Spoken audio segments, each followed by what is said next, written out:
दोस्तों नमस्ते। ताड़का वध बालकांड। स्त्री के रूप में ताड़का एक घोर पाप है और पाप को नष्ट करने में कोई पाप नहीं होता। हे राम, तुम इस पापिनी का संहार कर दो। प्रातः काल स्नान संध्योपासनादि कार्यों से निवृत्त होकर राम और लक्ष्मण गुरु विश्वामित्र के साथ सरिता तट पर पहुंचे। एक वनवासी मुनि ने विश्वामित्र के साथ दो सुकुमार बालकों को देखा तथा उनका परिचय प्राप्त कर वे एक छोटी सी सुंदर नौक ले आए और विश्वामित्र से बोले, हे मुनिराज, आप इन राजकुमारों के साथ इस नौक पर बैठकर सरिता पार कर लीजिए। विश्वामित्र जी ने उस मुनि को धन्यवाद दिया और राम तथा लक्ष्मण के साथ नौक पर सवार हो गए। इस प्रकार वे सागर से मिलन की आतुरता में कलकलनाद के साथ दौड़ती जा रही उस नदी को पार कर गए। नदी के उस पार एक भयानक वन था। उस वन को देखकर राम बोले, गुरुदेव, ये वन तो बड़ा भयंकर है। सभी ओर से सिंह, व्याघ्र आदि हिंसक पशुओं के दहाड़ने और हाथियों के चिंघाड़ने की ध्वनि आ रही हैं। जंगली सुअर, भालू, वन भैंसे आदि वन्य प्राणी भ्रमण करते दृष्टिगत हो रहे हैं। वृक्षों की सघनता के कारण सूर्य का प्रकाश इस वन के भीतर घुसने का साहस नहीं कर पा रहा है और इसी कारणवश चारों ओर अंधकार हो रहा है। इस अति दुर्गम वन का क्या नाम है? राम के इस प्रश्न का उत्तर विश्वामित्र ने इस प्रकार दिया, हे राघव, पूर्व काल में इस स्थान में वन न होकर मलदा और करुप नाम के दो बड़े समृद्ध राज्य हुआ करते थे।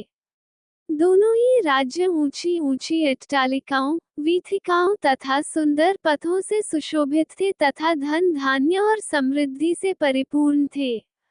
दूर दूर के व्यापारी यहाँ पर व्यापार करने आया करते थे, किंतु ताड़का नामक एक यक्ष कन्या ने उन दोनों राज्यों का विनाश कर दिया। ऋषि विश्वामित्र ने आगे बताया, ताड़का कोई साधारण स्त्री न होकर सुंद नाम के राक्षस की पत्नी और मारीच नामक राक्षस की माता है। उसके शरीर में 1000 हाथियों के बराबर बल है और वह अत्यंत पराक्रमी और शक्तिशाली है। इस प्रदेश को नष्ट करने के पश्चात ताड़का ने अपने पुत्र मारीच के साथ मिलकर यहाँ के समस्त निवासियों को मारकर खा डाला। अब उनके भय से यहाँ 2-2 कोस दूर तक किसी मनुष्य की परछाई भी दिखाई नहीं देती। भूलवश यदि कोई यहाँ आ भी जाए तो जीवित नहीं लौट पाता। उसी ताड़का का संहार करने के लिए ही मैं तुम्हें यहाँ लाया हूँ। राम ने आश्चर्य से पूछा, गुरुदेव, स्त्रियां तो कोमल और दुर्बल होती हैं, फिर ताड़का में 1000 हाथियों का बल कैसे आ गया? ऐसा प्रतीत होता है कि अवश्य कुछ न कुछ रहस्य है। विश्वामित्र बोले, वत्स, तुम्हारा कथन सत्य है और वास्तव में इसके पीछे एक रहस्य है। सुकेतु नाम का एक अत्यंत बलवान यक्ष था।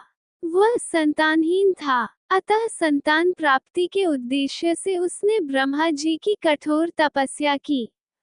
उसकी तपस्या से प्रसन्न होकर ब्रह्मा जी ने उसे संतान होने का वरदान दे दिया। परिणामस्वरूप ताड़का का जन्म हुआ। सुकेतु के द्वारा ताड़का के अत्यंत बली होने का वर मांगने पर ब्रह्मा जी ने उसके शरीर में 1000 हाथियों का बल दे दिया। विवाह योग्य आयु होने पर सुकेतु ने ताड़का का विवाह सुंद नामक राक्षस से कर दिया और उससे मारीच का जन्म हुआ। मारीच भी अपनी माता के समान बलवान और पराक्रमी था। वह सुंद राक्षस का पुत्र होकर भी स्वयं राक्षस नहीं था, किंतु बाल्यकाल में वह बहुत उपद्रवी था। ऋषि मुनियों को अकारण कष्ट दिया करता था। उसके उपद्रवों से त्रस्त होकर एक दिन अगस्त्य मुनि ने उसे राक्षस हो जाने का शाप दे दिया। अपने पुत्र के राक्षस गति प्राप्त हो जाने से सुंद अत्यंत क्रोधित हो गया और अगस्त्य ऋषि को मारने दौड़ा। इस पर अगस्त्य ऋषि ने शाप देकर सुंद को तत्काल भस्म कर दिया। अपने पति की मृत्यु का बदला लेने के लिए ताड़का भी अगस्त्य ऋषि पर झपटी। इस पर अगस्त्य ऋषि ने शाप देकर ताड़का के सौंदर्य को नष्ट कर दिया और वह अत्यंत कुरूप हो गई। अपनी कुरूपता को देखकर और अपने पति की मृत्यु का बदला लेने के लिए ताड़का ने अगस्त्य मुनि के आश्रम को नष्ट करने का संकल्प किया है। अतः हे राम, मैं तुम्हें आज्ञा देता हूँ कि तुम ताड़का का वध करो। तुम्हारे अतिरिक्त इसका वध कोई भी नहीं कर सकता। अपने मन से यह विचार निकाल दो कि यह स्त्री है और स्त्री का वध मैं कैसे करूं। स्त्री के रूप में यह एक घोर पाप है और पाप को नष्ट करने में कोई पाप नहीं होता। समस्त संशय को त्याग कर मेरी आज्ञा से तुम इस पापिनी का संहार कर दो। राम ने कहा, गुरुदेव, आपकी आज्ञा मुझे शिरोधार्य है। समस्त मानवों के कल्याण के लिए मैं अवश्य ही ताड़का का वध करूंगा। इतना कहकर राम ने अपने धनुष पर बाण रखकर उसकी प्रत्यंचा को कान तक खींचकर भयंकर टंकार किया। टंकार से उत्पन्न ध्वनि से समस्त वन प्रांत गुंजायमान हो उठा। वन्य प्राणी भयभीत होकर इधर उधर भागने लगे। इस प्रकार की अप्रत्याशित खलबली मची देखकर ताड़का क्रोध से भर उठी। धनुष ताने राम को देखते ही इस विचार से कि कोई अपरिचित कुमार उसके साम्राज्य पर आधिपत्य करना चाहता है, वह क्रोध से पागल हो गई। राम पर आक्रमण करने के लिए वह तीव्र गति से उन पर झपटी। ताड़का को अपनी ओर आते देखकर राम ने लक्ष्मण से कहा, हे सौमित्र, ताड़ के वृक्ष जैसी विशाल और विकराल मुख वाली इस राक्षसी का शरीर कितना कुरूप है। इसकी मुख मुद्रा देखकर ही प्रतीत होता है कि यह बड़ी हिंसक है और निरीह प्राणियों की हत्या करके उनका रक्तपान करने में इसे बहुत आनंद आता होगा। तुम एक तरफ सावधान होकर खड़े हो जाओ और देखो कि कैसे इसे मैं अभी यमलोक भेजता हूँ। विकराल देहधारिणी ताड़का अपने बड़े बड़े दांत चमकाती, भुजाओं को फैलाए हुए द्रुतगामी बिजली की तरह राम और लक्ष्मण पर अत्यंत तीव्रता के साथ झपटी। राम इस भयंकर आक्रमण के लिए पहले से ही तत्पर थे।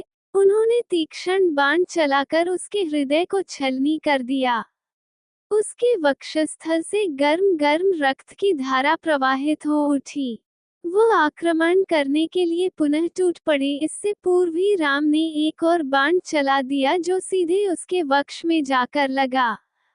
वो पीड़ा से चीखती हुई चक्कर खाकर भूमि पर गिर पड़ी और अगले ही क्षण उसके प्राण पखेरु उड़ गए।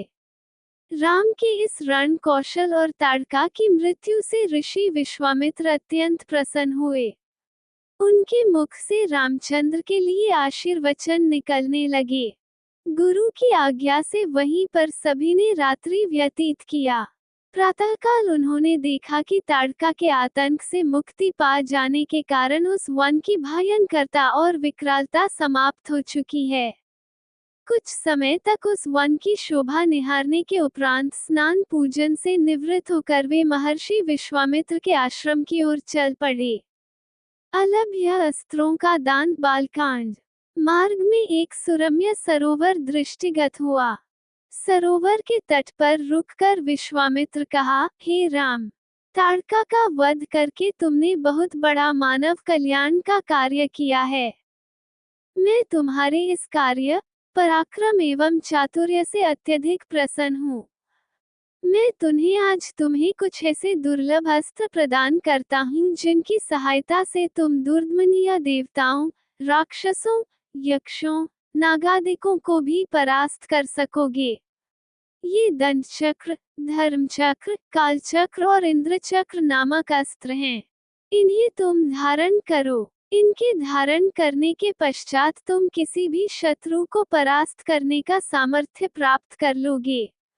इनके अतिरिक्त मैं तुम्हें विद्युत निर्मित वज्रास्त्र, शिव जी का शूल, ब्रह्मशिर, अशीक और समस्त अस्त्रों से अधिक शक्तिशाली ब्रह्मास्त्र देता हूँ।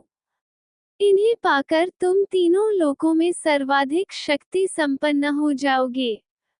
मैं तुम्हारी वीरता से इतना अधिक प्रसन्न हूँ कि तुम्हें प्रचंड मोद की व शिखर नाम की गदाएं प्रदान करते हुए मुझे अत्यंत हर्ष हो रहा है। मैं तुम्हें सूखी और गीली दोनों ही प्रकार की अशनि व पिनाक के साथ ही साथ नारायणास्त्र, आग्नेयास्त्र, वायव्यास्त्र, हयशिरास्त्र एवं क्रौंचास्त्र भी तुम्हें प्रदान करता हूँ। अस्त्रों के अतिरिक्त मैं तुम्हें कुछ पाश भी देता हूँ जिनमें धर्मपाश, कालपाश एवं वरुण पाश मुख्य हैं। इनके पाशों के द्वारा तुम अत्यंत फुर्तीले शत्रु को भी बांधकर निष्क्रिय बनाने में समर्थ हो जाओगे। राम, कुछ अस्त्र ऐसे हैं जिनका प्रयोग असुर लोग करते हैं। नीति कहती है कि शत्रुओं को उनके ही शस्त्रास्त्रों से मारना चाहिए। इसलिए मैं तुम्हें असुरों के द्वारा प्रयोग किए जाने वाले कंकाल, मूसल, घोर कपाल और किंकणी नामक अस्त्र भी देता हूँ। कुछ अस्त्र का प्रयोग विद्याधर करते हैं। उनमें प्रधान अस्त्र हैं खड्ग, मोहन, प्रस्वापन, प्रश्मन, सौम्य, वर्षण, संतापन, विलापन, मादनास्त्र, गंधर्वास्त्र, मानवास्त्र, पैशाचास्त्र, तामस और अद्वितीय सोमनास्त्र। इन सभी अस्त्रों को भी मैं तुम्हें देता हूँ। ये मौसलास्त्र, सत्यास्त्र, असुरों का माया में अस्त्र और भगवान सूर्य का प्रभास्त्र है जिन्हें दिखाने मात्र से शत्रु निस्तेज होकर नष्ट हो जाते हैं। इन्हें भी तुम ग्रहण करो। अब इन अस्त्रों को देखो, ये कुछ विशेष प्रकार के अस्त्र हैं। ये सोम देवता द्वारा प्रयोग किए जाने वाले शिशर एवं दारुण नाम के अस्त्र हैं। शिशर के प्रयोग से शत्रु शीत से अकड़कर और दारुण के प्रयोग से शत्रु गर्मी से व्याकुल होकर मूर्छित हो जाते हैं। हे वीरश्रेष्ठ, तुम इन अनुपम शक्ति वाले, शत्रुओं का मान मर्दन करने वाले और समस्त मनोकामनाओं को पूर्ण कराने वाले अस्त्रों को धारण करो। इतना कहकर महामुनि ने संपूर्ण अस्त्रों को, जो देवताओं को भी दुर्लभ हैं, बड़े स्नेह के साथ राम को प्रदान कर दिया। उन अस्त्रों को पाकर राम अत्यंत प्रसन्न हुए और उन्होंने श्रद्धा के साथ गुरु को चरणों में प्रणाम किया और कहा, गुरुदेव, आपकी इस कृपा से मैं कृतार्थ हो गया हूँ। अब देवता, दैत्य, राक्षस, यक्ष आदि कोई भी मुझे परास्त नहीं कर सकता। मनुष्य की तो खैर बात ही क्या है, किंतु मुनिव, इसी प्रकार के अस्त्र गंधर्वों, देवताओं, राक्षसों आदि के पास भी होंगे और उनका प्रयोग वे मुझ पर भी कर सकते हैं। कृपा करके उनसे बचने के उपाय भी मुझे बताइए। इसके अतिरिक्त ऐसा भी उपाय बताइए जिससे इन अस्त्रों को छोड़ने के पश्चात अपना कार्य करके ये अस्त्र पुनः मेरे पास वापस आ जावें। राम के इस प्रकार कहने पर विश्वामित्र बोले, राघव, शत्रुओं के अस्त्रों को मार्ग में ही काटकर नष्ट करने वाले इन सत्यवान, सत्यकीर्ति, प्रतिहार, परार्मुख, अवान्मुख, लक्ष्य, उपलक्ष्य आदि इन अस्त्रों को भी तू ग्रहण करो। इन अस्त्रों को देने के बाद गुरु विश्वामित्र ने राम को वे विधियां भी बताईं जिनके द्वारा प्रयोग किए हुए अस्त्र वापस आ जाते हैं। चलते चलते वे वन के अंधकार से निकलकर ऐसे स्थान पर पहुंचे जो भगवान भास्कर के दिव्य प्रकाश से आलोकित हो रहा था और सामने नाना प्रकार के सुंदर वृक्ष, मनोरम उपत्यका एवं मनोमुग्धकारी दृश्य दिखाई दे रहे थे।